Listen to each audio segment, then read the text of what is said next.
Welcome, everyone. Welcome to another edition of Remixing Politics and Culture with me, your host, Pam.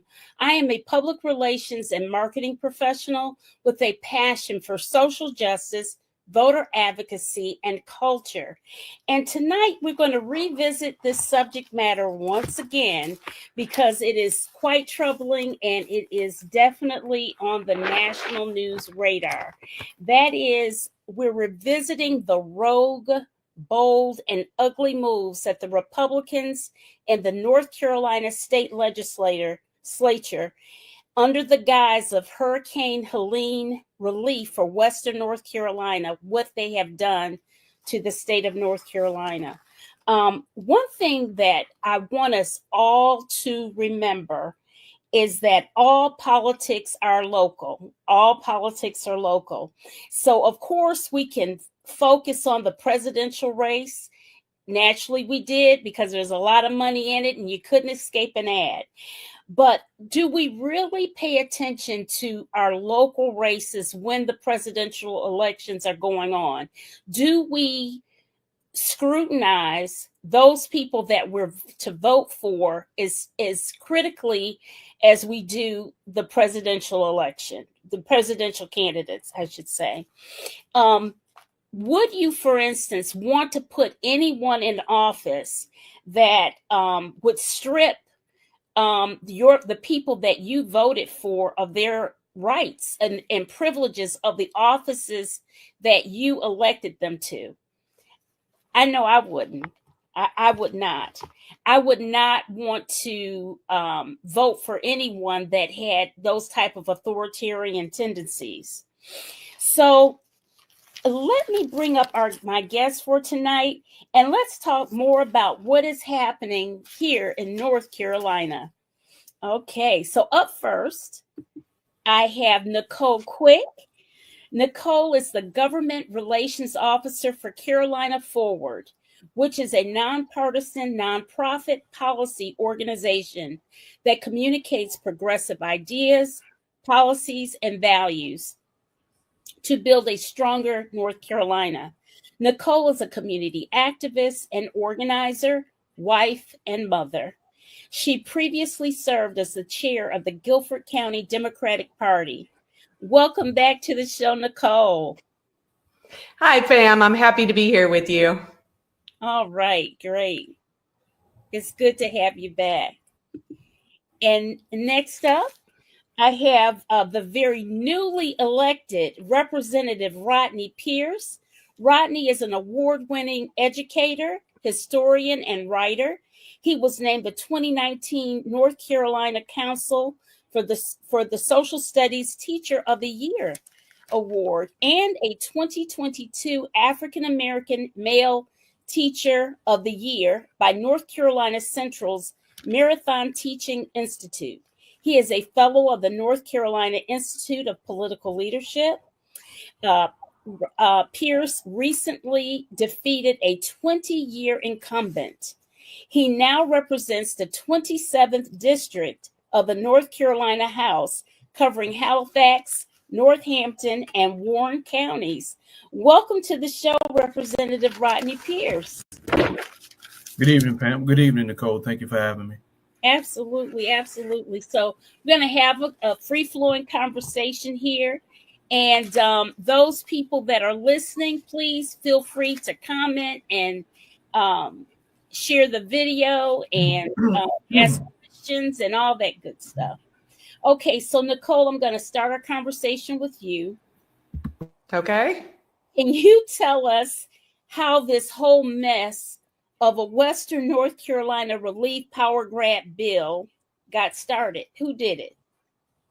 Whew.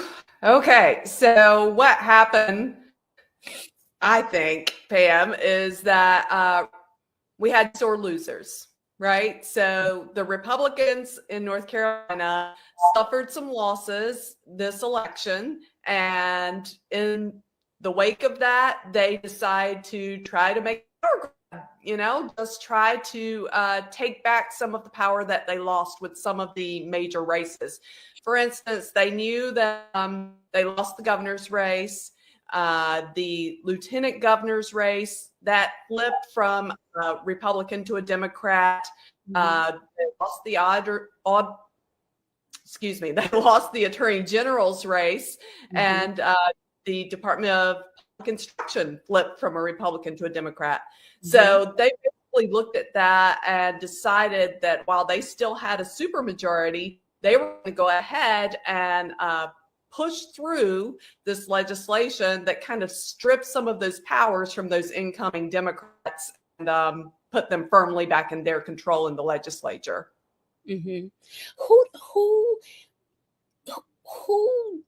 did it? I mean, because when this whole thing happened, it happened so fast, and all I could think of, okay, my local state senator is Senator Natalie Murdoch, and then Zach Hawkins is my rep, and so I'm all I could think to do, because when I heard it, I was working, and I put something on Facebook real quick to them: stop, don't vote, whatever. I mean, because it was like I couldn't believe it. I was in shock. So, well, I was going to say, this is the first time we've seen them do something like this. If you remember way back when Governor Pat McCrory lost his bid for re-election, that they did the same thing. They tried to make a power grab then and push through some things, stripping some powers away from the incoming Democrat governor, Governor Cooper at the time, right? So it's a similar thing. And, everybody went back to Raleigh expecting this hurricane relief bill, and it was just blown away. The bill wasn't even released until just shortly before they had to vote on it. The legislators had to vote on it. And it was a 131-page bill. And only 12 pages had anything to do with relief for Western North Carolina. So we were shocked and surprised and outraged. And here we are. Yeah, here we are.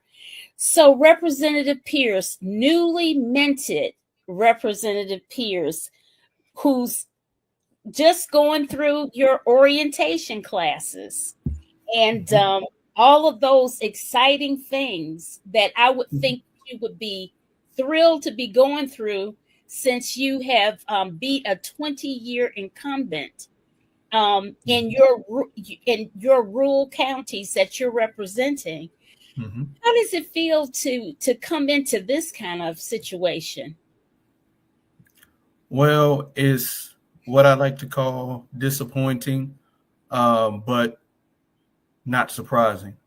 These types of maneuvers or these types of activities have been conducted by the majority party or supermajority party, depending on how everything shakes out, because people are still trying to challenge the results of certain races. But excuse me, but again, disappointing but not surprising. And looking forward to just working across the aisle with my future colleagues who belong to that party to try to pass meaningful and transformative legislation for North Carolina and its citizens. And unfortunately, in the midst of doing that good work, things like this pop up in the midst that really don't have anything to do with, truly governing or helping the people of North Carolina. Has mostly to do with what you call, what you said earlier during the intro for this show, which is authoritarianism. And, it's one of those things. I liken it to, being at the playground when you were a kid and you've got one of the balls that everybody's playing with and you don't get picked.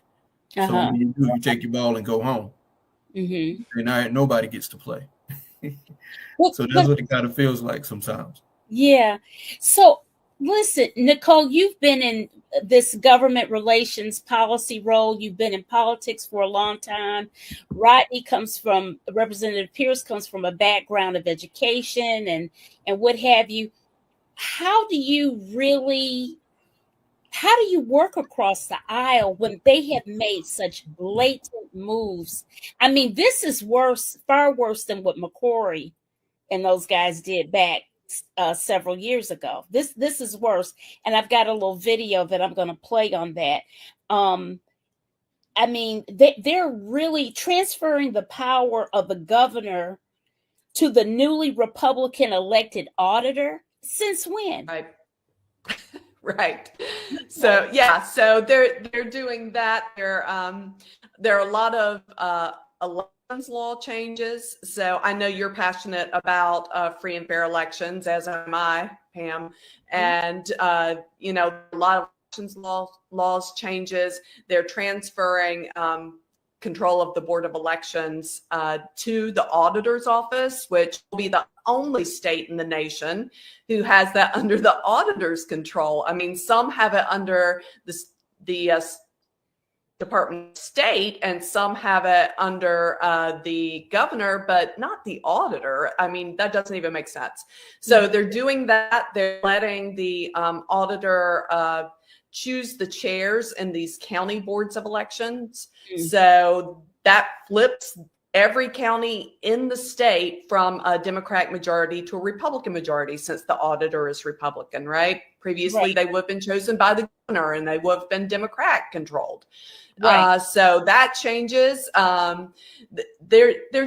They're stripping power away from elections for the superintendent of public instruction who's coming in, and they've taken a ton of power away from Jeff Jackson, the incoming AG. He can't even really do anything without getting legislative approval first anymore. So that takes away your checks and balances on the legislature. They specifically said in this bill that he can't do anything that challenges any law put forth. So where is the check on that power?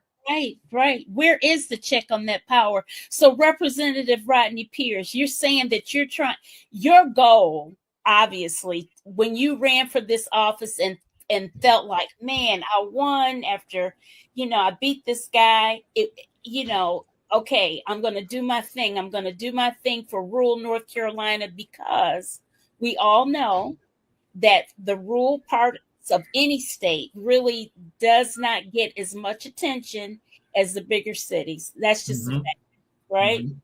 Yes. So now, what are you guys on the Democratic side really strategizing and trying to figure out, a game plan of how to operate now? Well, we had our organizational meeting on last week.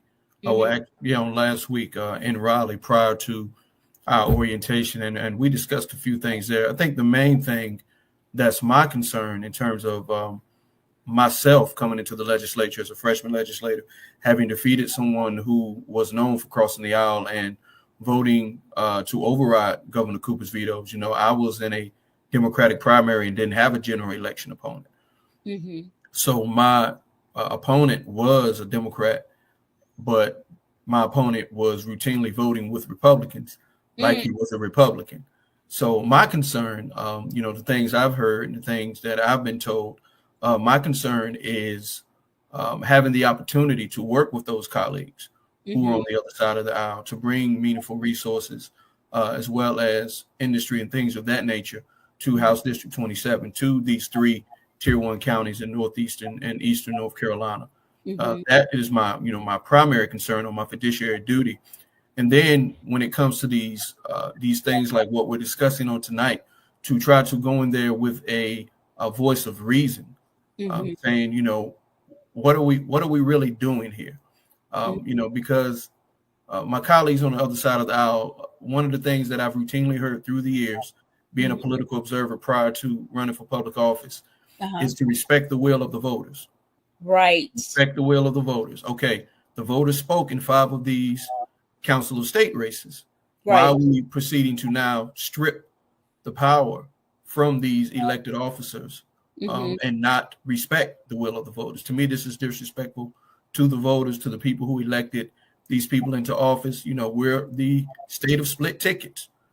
You know, we'll vote for a Republican president and a Democratic governor. Yes. And, you know, you turn around and you strip that Democratic governor of some of his power coming in.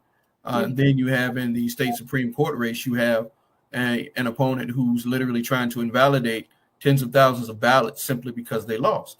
Yes. And, you know, I'm saying in my head, okay, so you're going to invalidate the ballots of other people who may be in your party, who may have won their races, or are you going to invalidate the ballots that helped them win their races too, simply because you lost? You know, again, it just comes off as, you know, being back at the playground and saying, I'm going to take my ball and go home. And nobody gets to play if I don't get it, you know, if things don't go my way and if I don't get picked. Right. Exactly. Have a question in the actual question. What about the courts? Are they compromised too? Well, the thing about the North Carolina State Supreme Court, prior to the most recent election, not in 2024, but in 2022, I believe that's when the court flipped from a Democratic 4-3 majority to a Republican 5-2 majority. Right. So now you have 5 Republican associate justices, well, 4 Republican associate justices, 1 Republican chief justice, and 2 Democratic associate justices, that being Allison Riggs and Anita Earls. Justice Riggs is the one whose opponent is trying to invalidate those 60,000 ballots. So, you know, it's one of those things where, as Nicole was talking about, you know, you want these checks and balances that are embedded into the very fabric of who we are, not just as a state, but as a country. Right. And we're literally trying to overthrow, you know, those branches of government that don't agree, in this case, the executive, that don't agree with, you know, the agenda that we have set out. And I believe the founding fathers called that tyranny. I will too. Go ahead, Nicole. I'll jump in there and add to what Representative Pierce was saying. In addition to the state Supreme Court and them now trying to overturn Justice Riggs' reelection, this bill that we've been talking about, Senate Bill 382, a part of that stacks the lower courts. So it actually creates 2 new Superior Court seats that will be and it eliminates 2 seats that are currently held by liberal-leaning judges who have decided against this legislature in the past. So they're trying to stack the courts with their own judges who are friendly to them. So yeah, again, checks and balances just totally don't exist anymore if they're going to fix the game by gerrymandering the legislative districts, stripping powers from the governor, and then stacking the courts, right? Right. It's insanity. So tell me this. Okay, so you know what? What I'm going to do is I'm going to share this brief video that kind of gives us a quick synopsis of what we've been talking about. And it may help the audience even understand what is going on even more. All right, so I'm going to share my screen. And it's on Instagram. Okay. All right.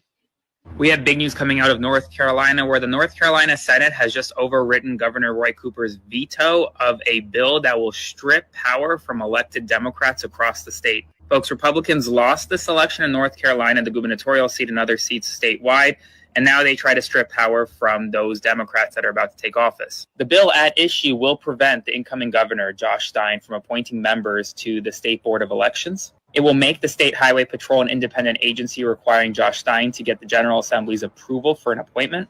If a Supreme Court or Court of Appeals vacancy emerges, Josh Stein will now have to fill it based on a recommendation provided by the political party of the departing judge. Essentially, if a Republican justice retires, he can't appoint a Democrat. He will have to appoint a Republican. It prohibits the incoming Attorney General, Jeff Jackson, from participating in lawsuits that undercut actions taken by the General Assembly. It prevents the incoming Lieutenant Governor from chairing committees on energy issues. And folks, there are so much more in that bill, and not enough people are talking about it. Republicans just overrid a veto of the bill in the Senate. It's expected to be overridden in the House as well, and then lawsuits are to follow. But this is the modern day definition of corruption. Comment below your thoughts. Spread the word so more people know what's happening, and follow along for all the news you need to know about.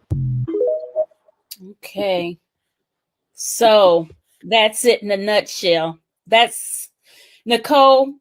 What do we do next? What I mean, I know that we've got Bishop Barber. He's starting his Moral Mondays again. And what's next? What do we do? Well, we still have 3 Republicans from Western North Carolina who voted against this bill because it really did not provide hurricane relief for their districts, right? And Right. they need that hurricane relief in Western North Carolina. So they voted against this bill. It's a long shot, but conceivably, if they vote against the veto override, it could fail. Now, I don't foresee that happening. My guess is going to be that they're going to be back in Raleigh this coming week, and there's going to be some sort of hurricane relief negotiated to bring those 3 Republicans back on board with their caucus, and the rest of this bill will pass through, be my suspicion. But there's still a chance. So, reach out to your representatives like you've been doing, Pam, but particularly, reach out to those 3 Republicans. And, I've been trying to share online contact information for those. I'll do that again this evening so that people can give them a call, email them, whatever, to try to get them to uphold this veto by the governor. So we'll see what happens. If that falls through, then the next thing, yes, will be court cases. I know that there are going to be issues with many of the things in the bill. Specifically, one right off the bat that's going to be an issue is there's a provision in the bill that allows the North Carolina schools for the deaf and blind to, not admit students and not allow any sort of questioning of that or appeal from disabled students. So I know that's going to end up in court. What does that mean exactly? I don't understand. So that means if you have a student with a disability who is trying to apply to one of the schools, a residential school, and they are somehow a behavioral problem, they can be turned away, and there's no appeal process for that. So, yeah, that breaks some federal laws. Federal laws. Yeah. Yeah. So I that one is automatically, I'm sure, going to end up in court. And there are other things that are going to be challenged in court, I'm sure, as well. So that will probably be the next step if this bill passes this coming week. Representative Pierce, your whole you know what? Let's back up. Tell us, what was your sole purpose for running for office after being an educator for so many years? What was your sole purpose for running? Well, my sole purpose for running was because I had been observing the voting record of my lame duck representative now for the past several years. And again, we elected him as a Democrat. That's what we sent him to Raleigh to vote as. And his voting record over the past several years, not overall, but he had the highest percentage among all of his Democratic peers in the North Carolina House of voting with Republicans. There was one session, I think it was the 2021-2022 session, where he voted with Republicans more than a couple of members of the actual Republican caucus did. during that session. So the voting record, some of those votes that he cast, one was for the this past budget. This past budget included an expansion of the Opportunity Scholarship or Voucher Program, where public money is used to fund private schools. Yes. Also, not only that, that budget also locked in some tax cuts that are going to cut funding for public education as well as early childhood education and child care. And, just being a school teacher at that time, being in the classroom with middle school students, then my own children being in, traditional public schools. It just seemed like it was a slap in the face, not only to educators such as myself, but to those of us who have children in the public school system. Furthermore, some of the boards of education in my house district, as well as some of the superintendents, either adopted resolutions or signed letters saying they were against this expansion of the voucher program, basically saying they were against this version of the budget. Right. And, our representative still voted in favor of the budget. So it pissed me off. It made me upset. And I made my mind up that, win or lose, I was going to educate the public about this gentleman's voting record and also challenge him for the seat he'd held for the past couple of decades. Well, I'm glad you did. And who knows why God helped you win. It was a tight race, I know. And at a very crazy time, because I know that you didn't foresee this happening. None of us did. Nicole, there's a question. Do you think this case will go to the Supreme Court? There's a possibility, right? We just don't know yet, but there is a possibility that it will end up all the way up at the Supreme Court. That will not be the starting point. The starting point will be a federal court, I would think. But yeah, eventually.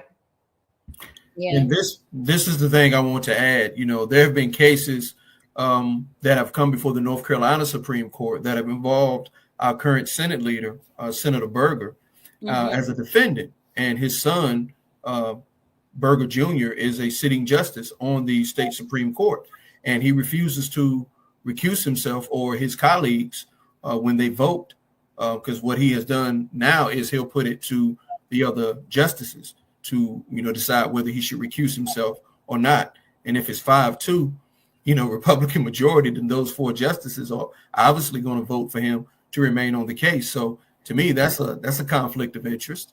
Right.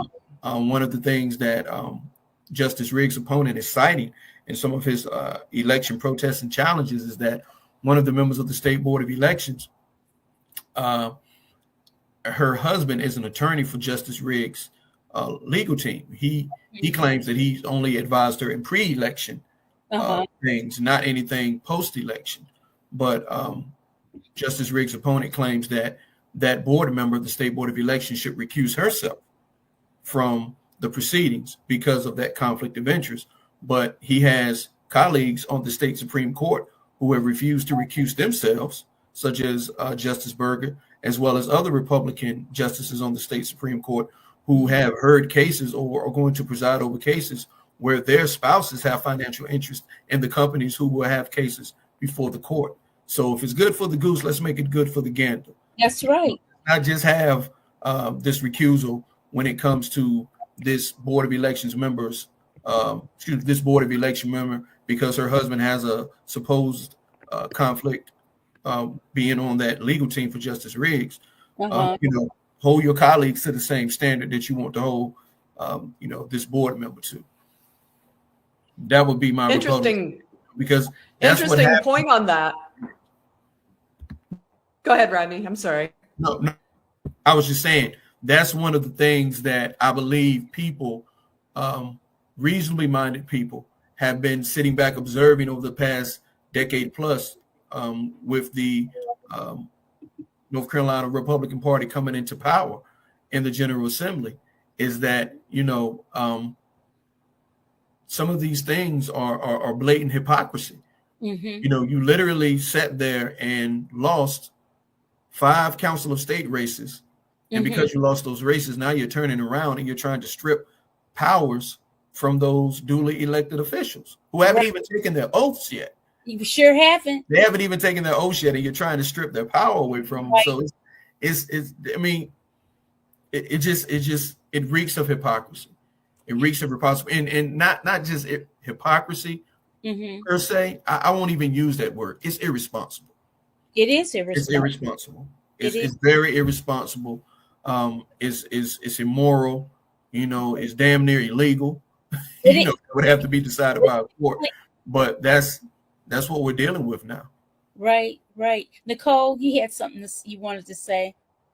I was going to say the other interesting thing is if, you know, Justice Riggs has won her race even after a hand recount, a second recount was demanded, and now her opponent is challenging, the Republican Party is challenging these 60,000 votes statewide and trying to get those thrown out. Well, the interesting thing about our state constitution is that if her opponent doesn't like the outcome from the State Board of Elections, they get to appeal that decision where? To the state Supreme Court, and the state Supreme Court can call a new election in this race. So talk about a conflict of interest.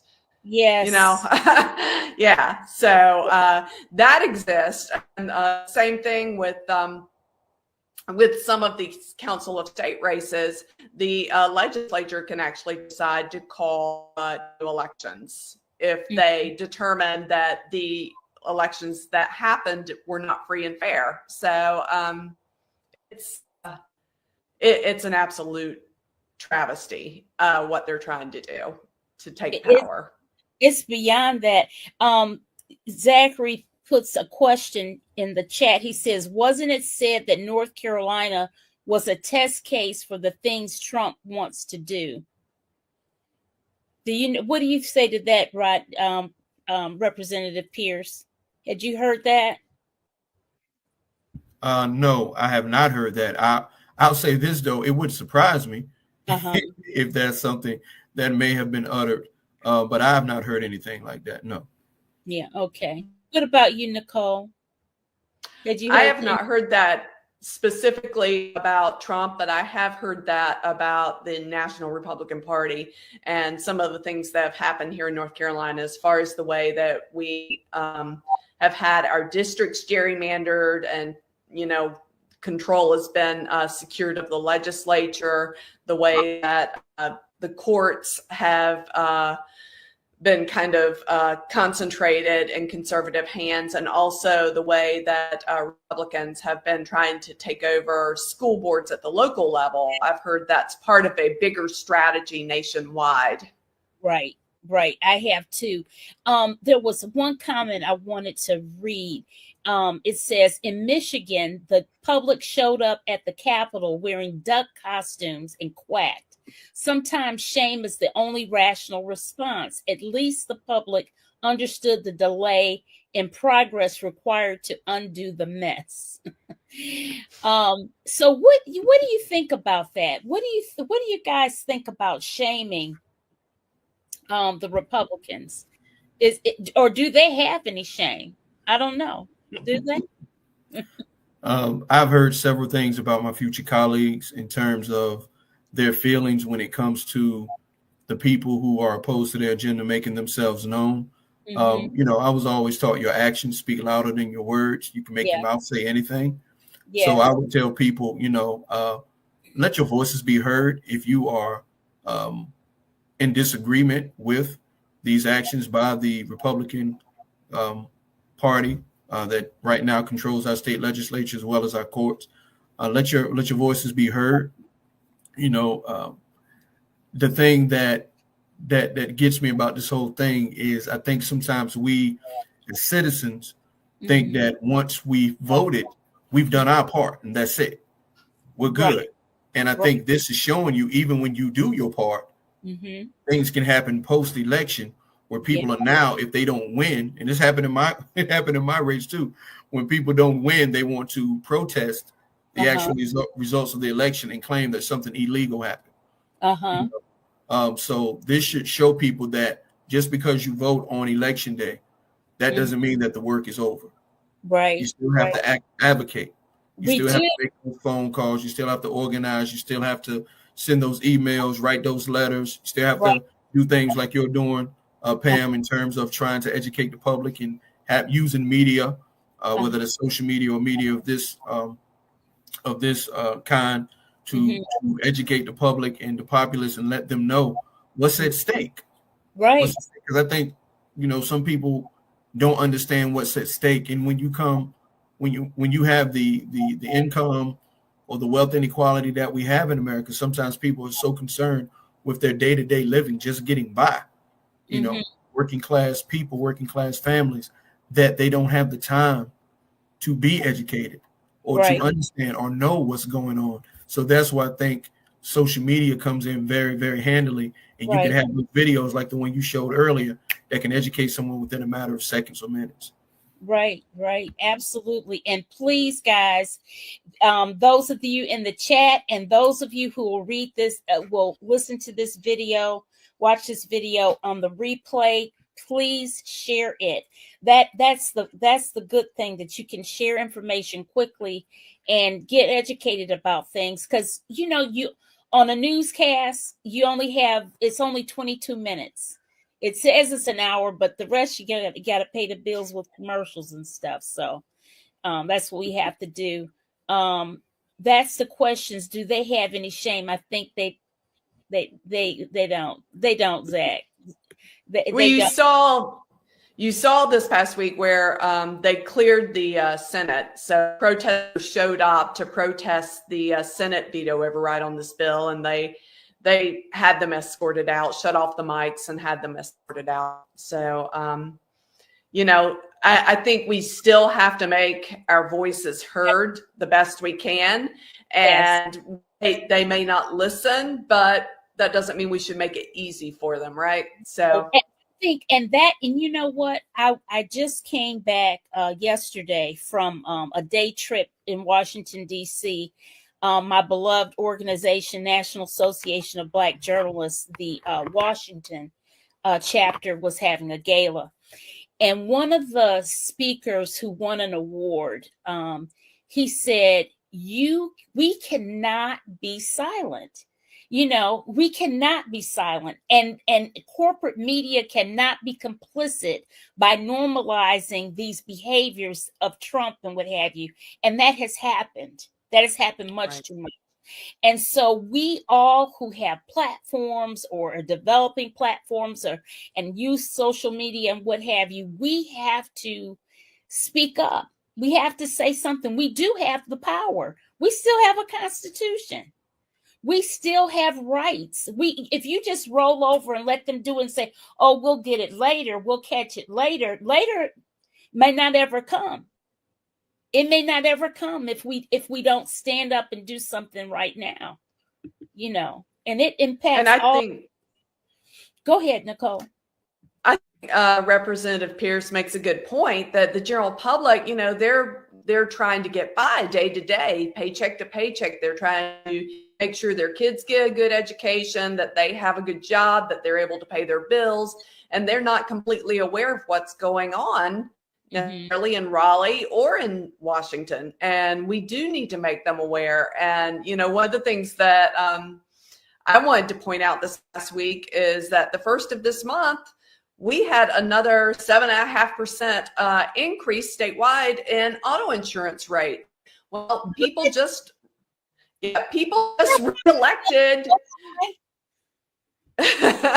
People just reelected the Republican insurance commissioner, and he has been raising rates all year long. We're one of the highest in the nation for rate hikes because he keeps giving in to the insurance industry. And my car is old as dirt right now, but it's old. It's really old. And I was like, why is my insurance this high? I don't even have all of this stuff on it. It makes no sense. And I'm a good driver. Yeah. And I know who this is. This is my cousin who pays close attention to North Carolina politics. And he told me, when are you getting out of there? And he got so mad when he called him the Black Nazi. I can't even think of his real name. Lieutenant Governor Robinson.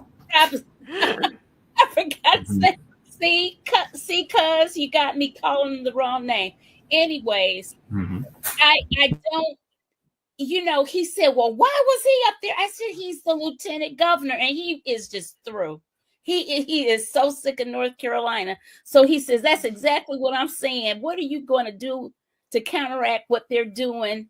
They're doing whatever they want. And as I told my cousin, he means me, earlier this week, we're pushing back with soft voices. He doesn't like that. He's saying no. Well, we can, as representatives, we can raise awareness, not only on the floor of the legislature during debate on these bills. We can make our constituents aware of what is going on. Those constituents can contact their friends and family or colleagues who live in the districts of some of these bill sponsors to let them know what's going on. I know Nicole was talking about reach out to those 3 representatives in the House of Representatives who are going to be voting on this bill next month.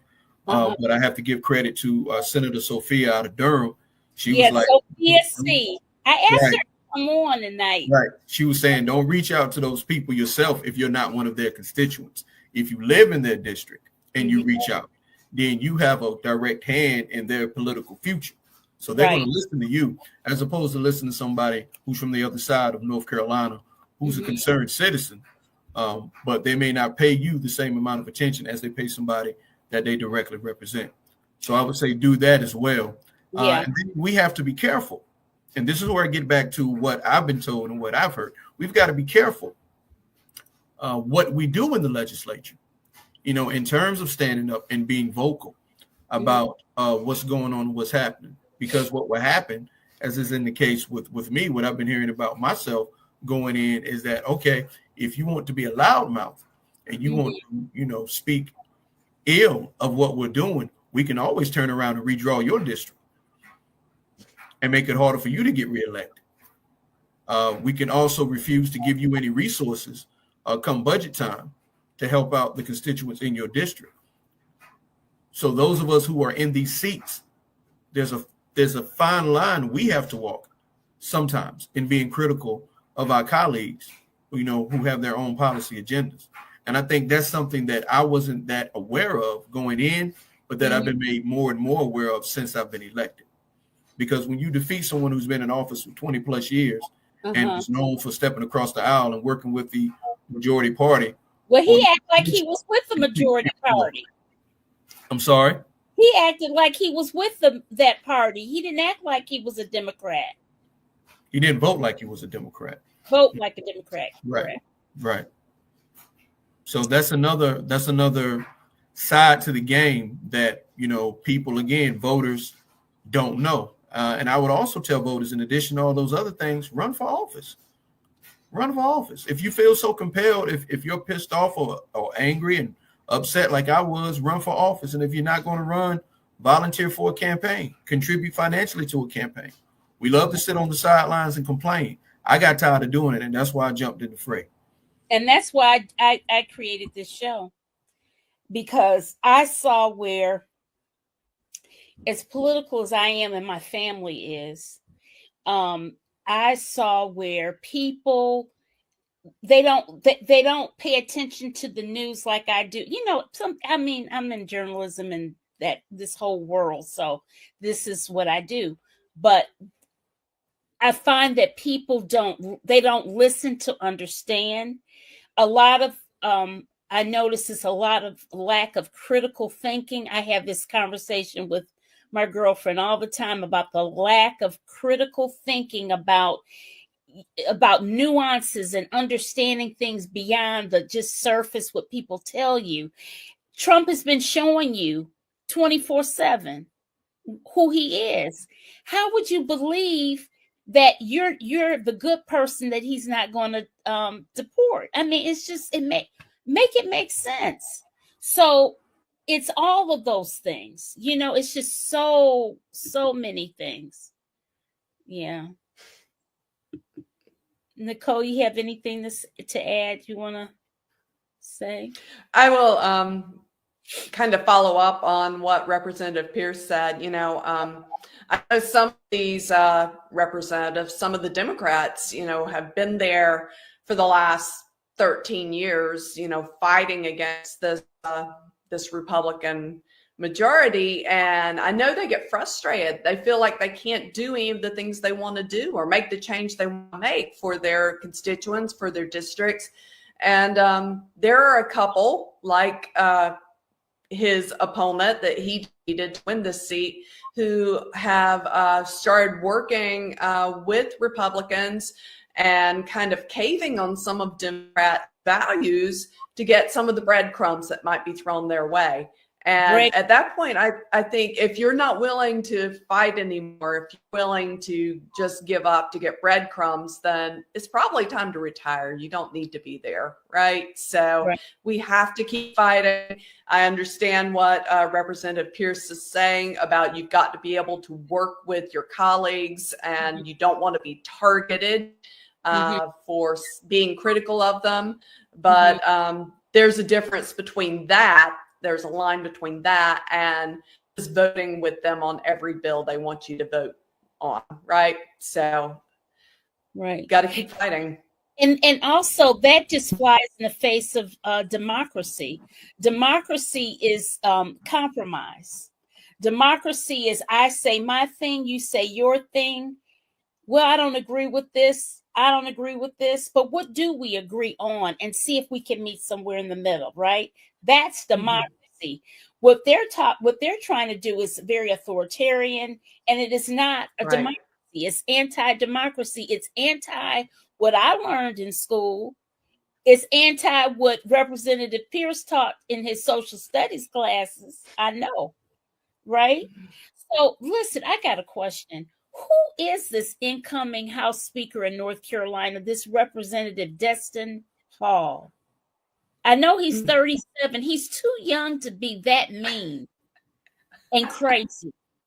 And I can tell you something else that bothers me. I see that he graduated from a very good law school and all of that. And it concerns me that you graduate people who become attorneys and then they become policymakers and they do bull crap like this. And it makes me think that, what are they teaching in your law school? I'm being serious. I mean, what are they teaching? I don't know. I think that there's somewhere that there's an ethics class or something, right? I didn't go to law school, but I think I would think so. I think there's an ethics class. Okay, we had a statement here. After being gerrymandered and redistricted, the mayor is now running as an independent. This is from the state of Michigan. That's my home state. So I have a lot of people in the audience that are Michiganders as well. Running as an independent for governor, he has given big businesses all the abatement they've asked for, and we must pay. Wake up, people. She's talking about the state of Michigan. And so these problems are everywhere. The one thing that I still say, call Michigan home, obviously I live here in North Carolina forever, is that they got Big Gretchen Whitmer. They got in by a hair with their state legislature, and they started kicking butt and taking names, getting the, protecting Roe and doing all kinds of things. Once they had the power, they made the moves, which I wish we had done on the federal level when we had both we had everything, but we don't seem to. I don't know. Democrats seem to play too nice in the sandbox. You may be right. You may be right. Maybe we shouldn't play nice as do. But I will say one thing. While Representative Pierce has to kind of play nice with his colleagues, you and I can still be out and we can make people aware of what's going on and speak out without worry of retribution. So right. right, because it has to be said. And listen, you can Representative Pierce, you can come on anytime. I feel that you have to, the truth is light. And if it's the truth and people are asking you questions or whatever, you have to communicate that. And but we cannot operate in a spirit of fear, because fear is what is it? They taught us false False evidence. evidence appearing real, or false expectations appearing real. Right. And we cannot, that's what they want you to do. They Mm-hmm. want you to Mm-hmm. cower down and just be afraid. Right. That's what bullies want you to do. Of course. Of course. And that's what I thought that really disarmed Trump with the president of Mexico. She went. She every time he said something, she had something to say, and she told the truth. Mm-hmm. Truth Yes, I agree. I agree. I believe that there is a time and a place to do that. When you're in a seat, like when you're in my position, there's a time and a place for it. I think that it's unproductive if you repeatedly do it over and over again.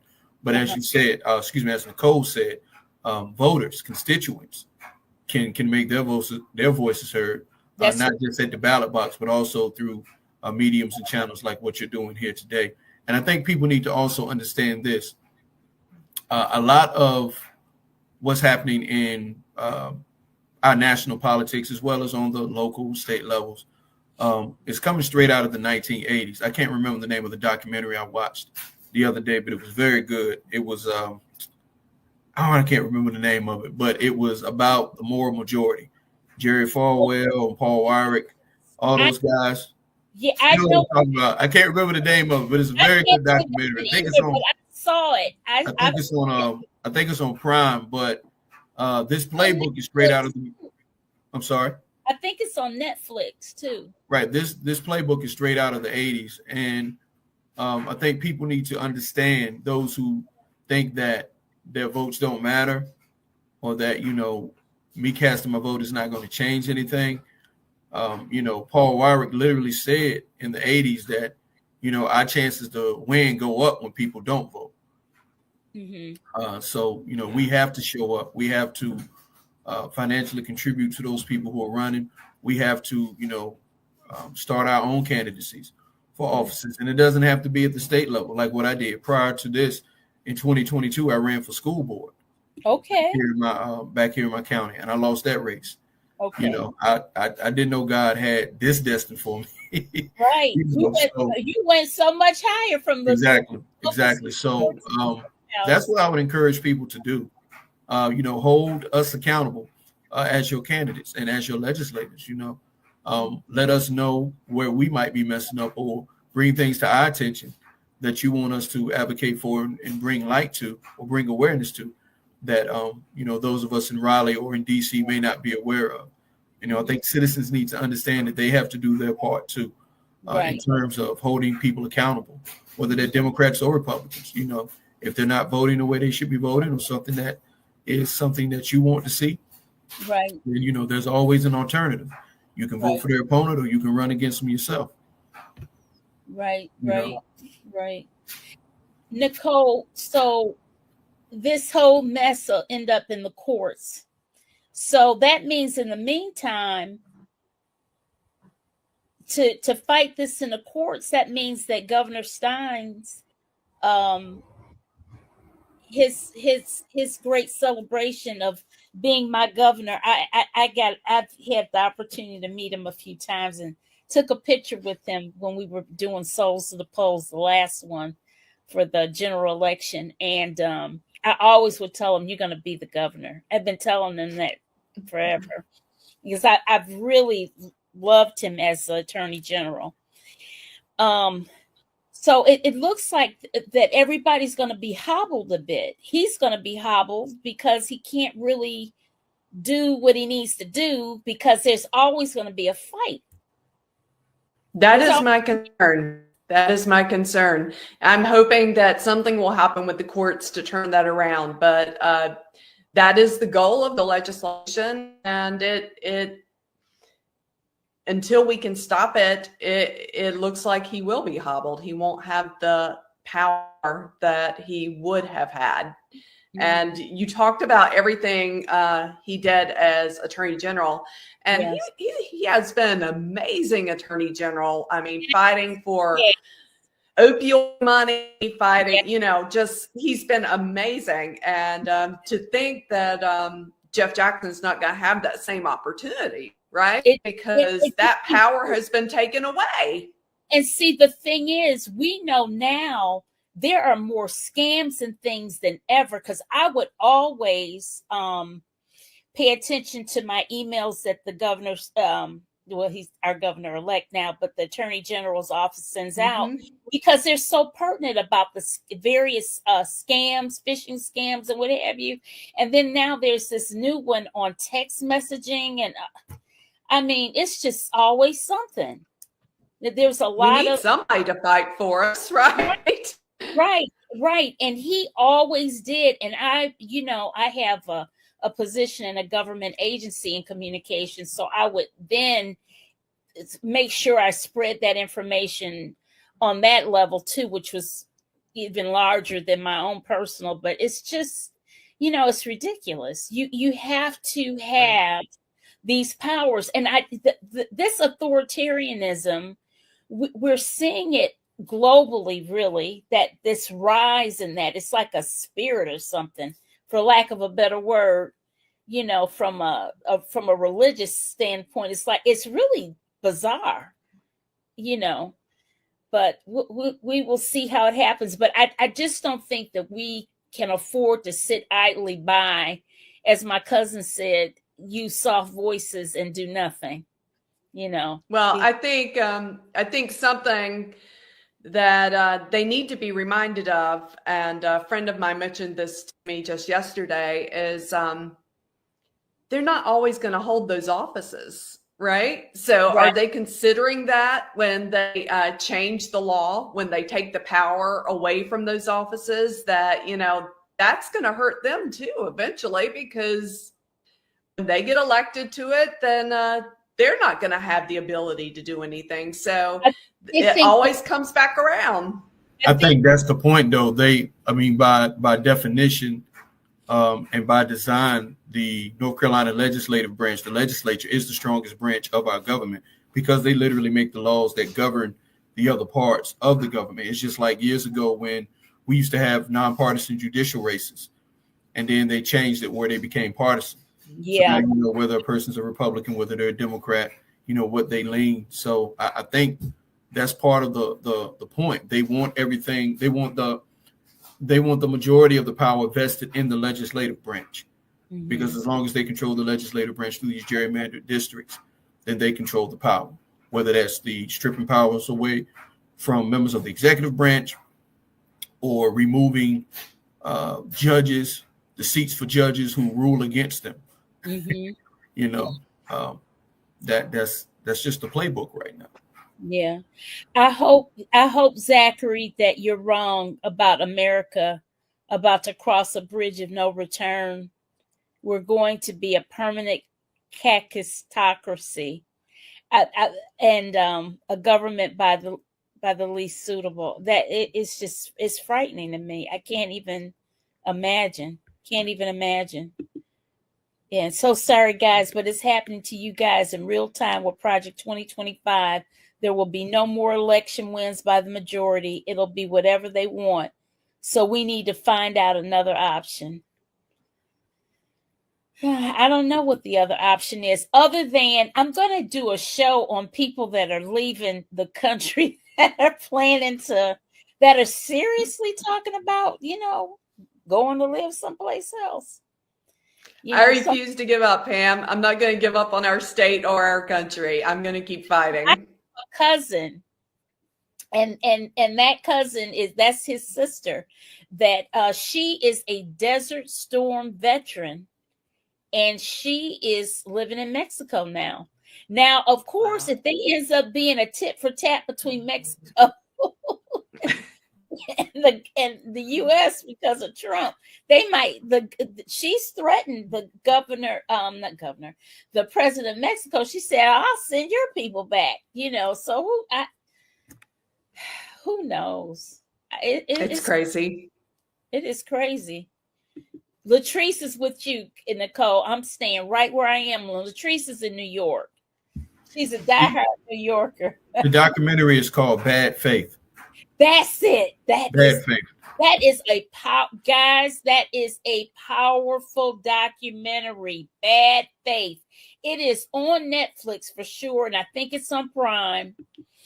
But it is really good. It is excellent. In fact, I said I was going to watch it again. It is that good. I promise you. And it's so well done, don't you think, Brett Pierce? It is definitely so well done. Yeah. It's very educational. I think it's about an hour and a half, hour and 45 minutes. And it basically explains how the religious right became a political player. How Christianity was politicized into what we see today, which is kind of like this Christian ethno-nationalism, that if you're not a Christian, then somehow you're not patriotic. Right. But this is Christian nationalism. This is not Christianity in its not at all sense. And I mean, and it's anti what the founders stood for, because even though James Madison was enslaved other human beings, he is the man who wrote the Bill of Rights. You're supposed to have freedom of religion. If I want to be an atheist in America, I can be an atheist. The government cannot interfere. So it's anti what the actual founders stood for. But again, that goes back to education. Right. And people understanding, the foundations and the roots of America. Right. Yeah, that's right. You're absolutely right. Absolutely right. And I have we have a gentleman here who's the senior pastor of St. Joseph AME Church. I have had him on the show, Dr. J. Augustine, and he has expertise in Christian nationalism. He's written a couple of books on it right here in North Carolina. And he does a lot of social justice initiatives here in Durham. So, but anyways, well, listen, I have enjoyed talking to you all. I think our main focus now, for those of us who live in North Carolina, and even if you don't, help us raise the roof and make noise about what's happening here, because being quiet is not going to work. And I admire the South Korean people. They are not tolerating what's going on in their country. They are speaking up and speaking out, and they are not being silent about it at all. So we can't. Absolutely. Yeah, we cannot. That was impressive, wasn't it? That was impressive to see. And one young lady even says she was dogging us in America, talking about we're not doing what y'all doing. You got a felon. Oh my God, it was so embarrassing. Okay, I don't know what that meant. Isn't it white? Yeah. I think one of the things that keeps me encouraged is that I think back to the writing of James Baldwin, and one of his lines was, one of the things that he said one time was, I have to be an optimist because I'm alive. So I think we can't allow ourselves to, kind of like what Nicole was saying earlier, we can't allow ourselves to become discouraged or to dwell in pessimism. We have to stay positive. We have to think optimistically, despite the reality of what we're dealing with at the time.